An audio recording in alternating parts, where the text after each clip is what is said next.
Assalamualaikum warahmatullahi wabarakatuh. Perkenalkan, nama saya Elisa Rizka Sumartina dengan NPM 718212533.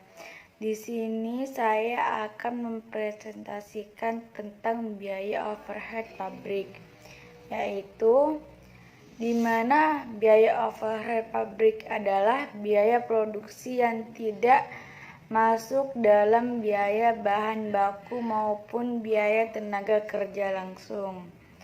Biaya overhead pabrik biasanya muncul dari biaya-biaya yang harus dikeluarkan untuk pemakaian bahan tambahan. Penggolongan biaya overhead pabrik yang pertama yaitu menurut sifatnya. Menurut sifatnya ini dibagi menjadi 3. Yang pertama, biaya bahan penolong, biaya tenaga kerja tak langsung, biaya reparasi dan pemeliharaan. Yang kedua yaitu menurut perilakunya dalam hubungan dengan perubahan volume produksi.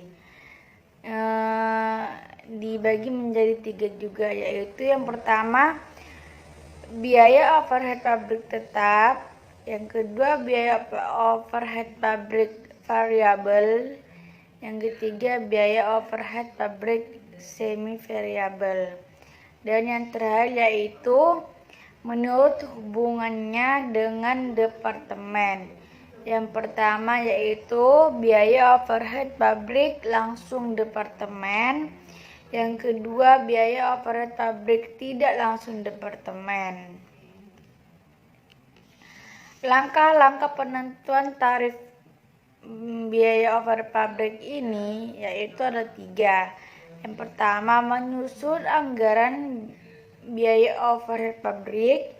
Yang kedua, memilih dasar pembebanan biaya overhead pabrik pada produk.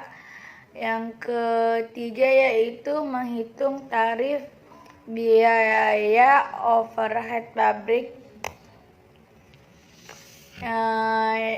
Menyusun anggaran biaya overhead pabrik dibagi menjadi 3 juga, yaitu yang pertama, kapasitas teoritis atau theoretical capacity adalah kapasitas pabrik atau suatu departemen untuk menghasilkan produk pada kecepatan tanpa berhenti selama jangka waktu tertentu.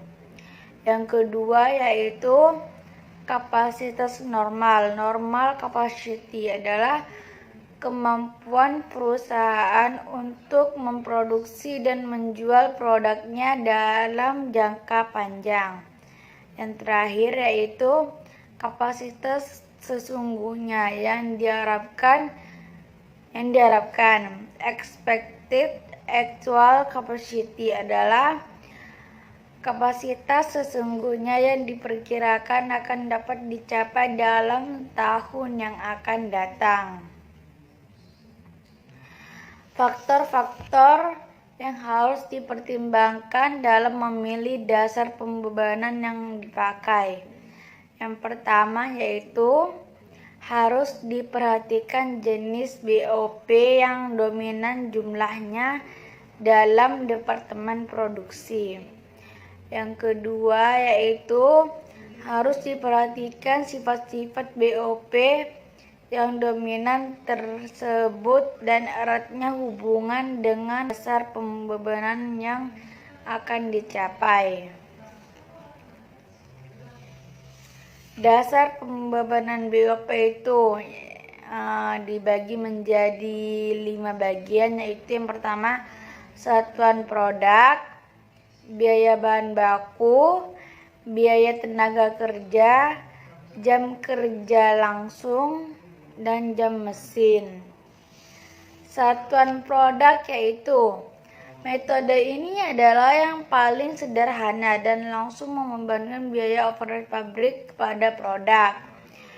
Biaya bahan baku. Jika biaya overhead pabrik yang dominan bervariasi bervariasi nilai bahan baku, maka dasar yang dipakai untuk membebankan BOP kepada produk adalah biaya bahan baku yang dipakai. Biaya tenaga kerja, yaitu jika sebagian besar elemen BOP mempunyai hubungan yang erat dengan jumlah upah tenaga kerja langsung, maka dasar yang dipakai untuk membebankan BOP adalah biaya tenaga kerja langsung. Jam kerja langsung. Apabila BOP mempunyai hubungan erat dengan waktu untuk membuat produk, maka dasar yang dipakai untuk membebankan adalah jam tenaga kerja langsung. Jam mesin. Apabila biaya overhead pabrik bervariasi dengan waktu penggunaan mesin, maka dasar yang dipakai untuk membebankannya adalah jam mesin. Sekian penjelasan dari saya tentang biaya overhead pabrik. Kurang lebihnya mohon maaf. Wassalamualaikum warahmatullahi wabarakatuh.